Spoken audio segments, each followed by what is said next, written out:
Hi friends, welcome to our channel. ఎలా ఉన్నారు? అందరూ బాగున్నారా? సో ఈరోజు వచ్చేసి ట్యూస్డే సాయంత్రం టైం వచ్చేసి 6:15 అవుతుంది, 6:14 అవుతుంది.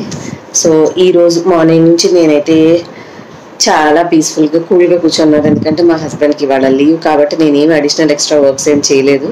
కాకపోతే కొంచెం చాలా రోజులు అయిపోయింది కదండి, ఐబ్రోస్ కొంచెం ట్రిమ్ చేద్దామని చెప్పేసి పార్లర్కి వెళ్ళాను. సో మనకి ఇక్కడ హెయిర్ తీసేయడం వల్ల ఏమో విపరీతమైన చెమట వస్తుంది. ఈరోజు చాలా హ్యూమిడిటీ, అంటే ఉమ్మదంగా ఉందన్నమాట. ఎన్నిసార్లు తుడుస్తున్నాను. ప్లస్ మనం హెయిర్ తీసేసినప్పుడు ఏమవుతుందంటే చెమట ఎక్కువ పడుతుంది. సో చాలా ఇరిటేషన్గా ఉంది. సో ఐబ్రోస్ అనేవి చేయించుకొని వచ్చాను అండ్ వెజిటేబుల్స్ కూడా తీసుకొచ్చాను. వచ్చిన తర్వాత దొండకాయ ఫ్రై చేసుకున్నాను, కూర చేసుకొని తిని అయిపోయింది. అండ్ ఇప్పుడు నేను పెట్టుకున్నది అయితే లిప్స్టిక్ కాదండి, ఇది వచ్చేసి బీట్రూట్. అంటే బీట్రూట్ కూడా కొనుక్కొచ్చాను. నాకు బీట్రూట్ తెచ్చినప్పుడు అలా కట్ చేసి అలాగా లిప్కి టింట్ వేసుకోవడం ఇష్టం అనమాట. సో లిప్స్టిక్ లేకపోయినా కూడా లిప్స్టిక్ షేడ్ లాగా ఉంటుంది అని అనిపిస్తుంది నాకు. సో అది. అండ్ టైం 6:15 అయిపోయింది. విపరీతంగా చెమట వస్తుందని జస్ట్ ఇట్లా జుట్టు లూజ్ హెయిర్ చేశాను. అండ్ కొంచెం మీరు గమనిస్తే ఇంతకు ముందు మీద హెయిర్ కొద్దిగా రెడ్గా ఉంది కదండి, ఎందుకంటే హెన్నా పెట్టుకున్నాను. నేను చాలా తక్కువ, నేను హెన్నా ఎప్పుడు పెట్టుకోను. నా దగ్గర ఆల్మోస్ట్ 3 ప్యాకెట్స్ ఉన్నాయి. సో కొంచెం ఏంటంటే అక్కడక్కడ వైట్ హెయిర్ వచ్చి ఇట్లా సైడ్కి అన్నప్పుడు ఆ ఉన్న 1-2 ఎంట్రుకలు తెగలేసి కనపడుతున్నాయి. సో మీలో ఎంతమంది వైట్ హెయిర్ కవర్ చేసుకోవడానికి ఏ మెథడ్స్ యూస్ చేస్తారో నాతో కామెంట్ సెక్షన్లో చెప్పండి. సో నేనైతే ఒక మెథడ్ ట్రై చేశాను, నాకు బాగా అనిపించింది. అంటే 100% అని చెప్పలేను, బట్ అప్ టు 70-75% అయితే మంచిగా కవరేజ్ అయితే వచ్చింది. అండ్ చాలా బాగుంది రిజల్ట్, నాకు చాలా హ్యాపీ. నేను ఇంతకుముందు షేర్ చేసిన రెమెడీస్ ఏంటంటే రాకుండానే మనం తీసుకునే జాగ్రత్తలకు సంబంధించిన రెమెడీస్ మన ఛానల్లో చెప్పున్నాను. అలా కాకుండా ఆల్రెడీ వచ్చేసాక ఇంకా మనం హైడ్ చేయలేము కదా, ఆ కలర్ అనేది పోదు. కాబట్టి వచ్చిన తర్వాత ఎట్లాగా కవర్ చేసుకోవాలి అనేది నేను సెల్ఫ్గా నా కోసం నేను ట్రై చేసుకున్నది. నాకైతే చాలా బాగా నచ్చింది. అండ్ ఫ్యూచర్లో ఇంకా ఎప్పుడైనా మళ్ళీ అప్లై చేసుకున్నప్పుడు మీతోటి షేర్ చేస్తాను ఆ రెమెడీ అనేది. సో అందువల్ల హెయిర్ అనేది కొంచెం గోరింటాకు వల్ల కొద్దిగా ఏంటంటే గ్రేగా, ఏమంటారు రాగి కలర్ అంటారు చూడండి, సో అట్లా కనిపిస్తుంది. అండ్ ఇంక ఇప్పుడైతే మేము వచ్చేటప్పుడు తెచ్చుకున్న కూరగాయలు ఉన్నాయి. అండ్ మా పనమ్మాయికి ఏదో వేలు తోలు లేచిందని చెప్పేసి రాలేదు. సో ఇంకా ఇంట్లో తను ఉదయం రాలేదు కాబట్టి పొద్దున్నే చెప్పేసింది నాకు. పొద్దున్న చేసేసుకున్నాను. ఇప్పుడైతే ఇంకా సాయంత్రం చేసుకుందామా పని, వాకింగ్కి వెళ్దామా అని ఆలోచిస్తున్నాను. బట్ వాకింగ్ స్కిప్ చేయకుండా ఒక 1/2 an hour చేసుకుని వచ్చిన తర్వాత నేను కొంచెం ఇంట్లో ఉన్న పనులు అవి వైండప్ చేసుకుని వాకింగ్కి వెళ్దాం అనుకుంటున్నాను. లేదంటే అయ్యో ఇంకా గిన్నెలు సర్దలేదు, లేదంటే మళ్ళీ కూరగాయలు సర్దలేదు అని మైండ్లో ఉంటుంది. సో కొంచెం అక్కడక్కడ ఉన్నాయి, అవి పక్కన పెట్టేసేసి వాకింగ్ చేసుకుని వచ్చాక నేను ఏం వర్క్ రొటీన్ చేసుకున్నాను మీతో షేర్ చేస్తాను.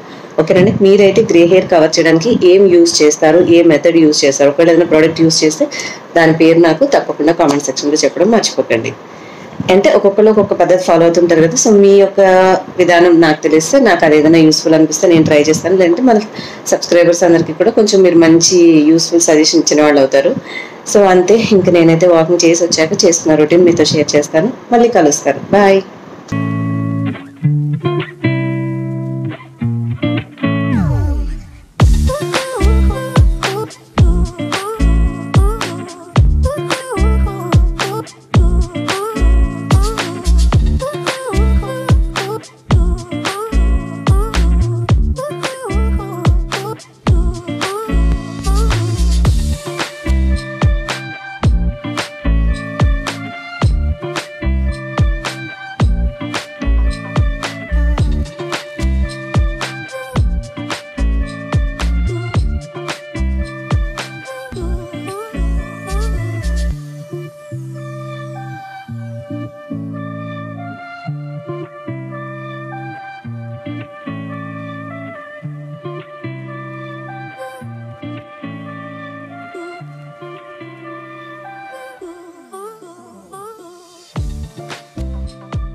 అండ్ ఇంకా నేను ఒక 1/2 an hour చేశానండి వాకింగ్. ఒక 30 minutes చూసుకొని వాకింగ్ అయిపోయిన తర్వాత ఇంటికి వచ్చేసాను. మా వారు ఫ్రెష్ అయిపోయి పూజ చేసుకుంటూ కూర్చున్నారు. అండ్ ఇంక నేను తెచ్చిన కూరగాయలన్నీ కూడా కవర్లో అలాగే ఉంచితే వేడికి పాడైపోతాయి కాబట్టి విడిగా పక్కన పెట్టేసి ఉంచాను. అండ్ వెజిటేబుల్ ర్యాక్ కూడా అన్నీ అవి ఇవి అనవసరం ఏవో ఉన్నాయి అవన్నీ కూడా తీసేసి కొంచెం నీట్గా సర్దాలి. వచ్చిన తర్వాత పాలు కూడా కాచేసాను స్టవ్ మీద, రైస్ పెట్టేశాను.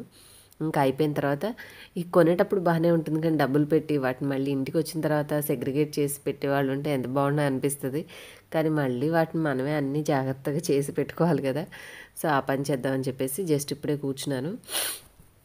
ఈ కాలీఫ్లవర్ ఒకటి మాత్రం దాని వెనకాల ఆల్రెడీ వాళ్ళు కట్ చేసి ఇచ్చారు కానీ మనకి ఇచ్చిన దానికి కూడా ఇంకా చాలా ఉంటాయి. అది అనవసరమైన వెయిట్ ప్లస్ ఎందుకు ఫ్రిడ్జ్లో అని చెప్పేసి ముందు అవి కట్ చేసి అండ్ కొత్తిమీర 20 రూపీస్కి ఇచ్చారండి. నార్మల్గా ఇంటి దగ్గర మనం తీసుకుంటే 10 రూపాయల కంటే ఏదో కొంచెం చేతిలో పెడతారు. కానీ రైతు బజార్ అట్లా వెళ్ళినప్పుడు తెచ్చుకుంటే 20 రూపీస్కి ఒక పెద్ద కట్ ఇచ్చేస్తారు, చేతికి వచ్చింది. కాకపోతే టాస్క్ ఏంటంటే దాంట్లో ఎన్ని రకాల పిచ్చి ఆకులు ఉంటాయో, అలాగే పండిపోయిన ఆకులు, డ్యామేజ్ ఉన్నవి బోలెడు ఉంటాయి. అవన్నీ ఒక్కసారి సర్ది మనం కనుక బాక్స్లో పెట్టుకుంటే మనకి కొత్తిమీర కావాలి అన్నప్పుడు టక్మని చేతిలోకి వచ్చేస్తుందండి. లేదంటే మాత్రం ఎందుకంటే బిగినింగ్ టైంలో నాకు ఫస్ట్లో ఇంత సెగ్రిగేషన్ ఇవన్నీ అలవాటు లేనప్పుడు ఏం చేసేదానంటే కొనుక్కొచ్చామా కవర్లో పెట్టామా, అది కొద్ది రోజులకి ఏమైందంటే తడి వచ్చి కొంచెం కాడల దగ్గర చెమ్మ వచ్చేసి కుళ్ళినట్టుగా అయిపోయేది. ఆ స్మెల్ అవంతా చూసి నాకు నచ్చక పడేసేసాడు. ఇట్లా చాలా వేస్ట్ చేశాను. సో ఆ వేస్టేజ్ అంతా మనం అవ్వకూడదు అనుకుంటే తెచ్చుకున్నప్పుడు చక్కగా మనము అన్నీ పిచ్చి పిచ్చిగా ఉన్న అన్నీ కూడా తీసేసి ఆ కాడలు కూడా ఎక్స్ట్రాగా మనకి బాగాలేదో అనిపించినంత వరకు కట్ చేసేసుకుంటే మంచిగా ఫ్రెష్గా ఉన్న ఆకు వరకు ఉంచుకున్నామనుకోండి చాలా రోజులు ఉంటుంది. వేడి కదా, వేడి కాలం అవ్వడం వల్ల ఏంటంటే పెద్ద స్టిఫ్గా అనిపించట్లేదు. ఏదో తోటకూర కాడలా వంగిపోయావేంటి అంటారు చూడండి, అట్లాగా చాలా ఊగిపోతున్నట్టుగా మెత్తగా ఉన్నాయి అవి. ఇక అతి కష్టంగా జాగ్రత్తగా వాటిని తర్వాత చేద్దాంలని పక్కన పెట్టి ముందు ఆకుకూర తీసుకున్నాను ఒకటి, తోటకూర. నాకు తోటకూర పప్పు అంటే చాలా చాలా ఇష్టం. అందుకని చెప్పేసి నెక్స్ట్ డే ఈరోజే చేద్దాం అంటున్నాను దొండకాయ ఫ్రైకి తోటకూర పప్పు అని. మీకు ఆల్రెడీ చెప్పాను కదండి, మా ఇంట్లో ఒక కర్రీతోటే గడిచిపోతుంది అనమాట. ఇంకో 2 చేస్తే అది 2 మళ్ళీ ఇంతంత గిన్నెల్లోకి వెళ్ళి మళ్ళీ ఫ్రిడ్జ్లో కూర్చుంటాయి. ఎందుకులే బాబు అని చెప్పేసి పప్పు రేపు ఉండమనుకోండి అది చపాతీలోకి ఉపయోగపడుతుంది, రైస్లోకి ఉపయోగపడుతుంది, ఇంకొకటి ఏదైనా ఫ్రై చేసుకోవచ్చు అని చెప్పి ఆకుకూర తోటకూర అంతా కూడా క్లీన్ చేసి పెట్టుకున్నాను. ఉదయం పూట టైం సేవింగ్ అంటే ఆకుకూర సర్ది పెట్టుకుంటే ఎంత ఫాస్ట్గా అయిపోతుంది. ఎందుకంటే నేను డైరెక్ట్గా మళ్ళీ వండను, అవన్నీ సర్దుకోవడానికి ఒక కాసేపు సమయం పడుతుంది.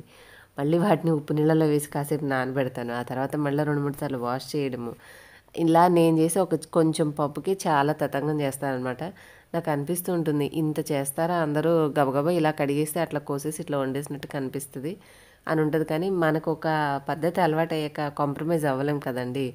సో నా పద్ధతి నాదే, సరే మిగతా వాళ్ళు ఎలా చేస్తారా అనేది ఆలోచించడం ఎందుకు అని చెప్పి ఆ ఆకుకూర అంతా కూడా క్లీన్ చేసి ఆ బాక్స్లో ఫ్రిడ్జ్ ఆర్గనైజర్స్ ఇలా ఉన్నాయి కదా పట్టుకునేవి హ్యాండిల్ టైప్వి, దాంట్లో పెట్టేశాను.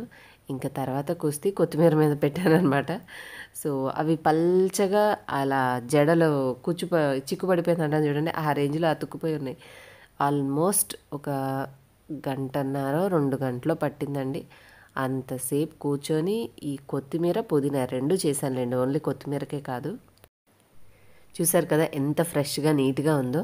సో ఇలా జాగ్రత్తగా నీట్గా చేసుకొని మనం కనుక బాక్స్లో పెట్టుకుంటే పచ్చడిలో వేసుకోవాలనుకున్నా, కూరలో గార్నిషింగ్ చేసుకోవాలన్నా టక్మని తీసుకొచ్చి చూడండి ఆ గడ్డిలాగా ఎంత ఉందో. ఇప్పుడు నాకున్న పెద్ద టాస్క్ ఏంటంటే ఇప్పుడు ఈ పుదీనా కొత్తిమీర అనుకుంటే దీని తాదలాగా ఉంది, ఇది ఎంత ఆకు పండిపోయిందో చూడండి. ప్లస్ కాడలు కూడా చాలా ముదిరిపోయినట్టుగా గట్టిగా ఉన్నాయి. నేనేం చెప్పానంటే ఆల్రెడీ ఒక పాట్లో పుదీనా ఉంది, అది కట్ చేసేస్తే కొంచెం ముదిరినట్టుగా అయిపోయింది. సరే అండి ఒక కట్ట పుదీనా తీసుకురండి, తీసుకొస్తే నేను ఆకులు తీసుకున్న తర్వాత అవి కుండీలో పెట్టుకుంటాను, మళ్ళీ నాకు బ్యాకప్ పుదీనా ఉంటూ ఉంటుంది అని అన్నా. ఇంత పెద్ద కట్ట ఒకటి తీసుకొచ్చేసి నాకు పెట్టేశారు. ఇగో చూడండి ఈ గడ్డిలో లాగా ఉన్న ఈ కాడల నుంచి మీకు ఇందాక చూపించినటువంటి పుదీనా ఆకు సెపరేట్ చేయడానికి ఎంత సమయం పట్టిందంటే అలా కదలకుండా ఒక 2 గంటలు కూర్చుని పోయాను. సగం నుంచి గుర్తొచ్చింది నాకు, సరే ఇంత కష్టపడడం ఎందుకులే అని చెప్పేసి కొంచెం పక్కన వీడియోస్ పెట్టుకొని చూసుకుంటూ అట్లా అట్లా టైంపాస్ చేసేసి కూరగాయలన్నీ కూడా సర్దేశాను. అండ్ ఇక్కడ మా ఇంట్లో మొన్న చెప్పాను కదండి వాషింగ్ మిషన్ ప్రాబ్లం ఎలక వల్ల వచ్చింది అని. సో అది చేసిన ఘనకారం చూడండి, వేడిగా ఉంది ఎండాకాలము, ప్లస్ మొన్న ఏదో కూర వండుతూ అది ఘాట్ ఎక్కువగా వస్తుందని చెప్పేసి కిటికీలు కొంచెం తీసి పెట్టాను. సో అది బయట ఉంది కదా, బయట నుంచి కిటికీలోకి వచ్చేసేసి ఈ మెష్ని కొరికేసి ఇంట్లోకి వచ్చేసింది.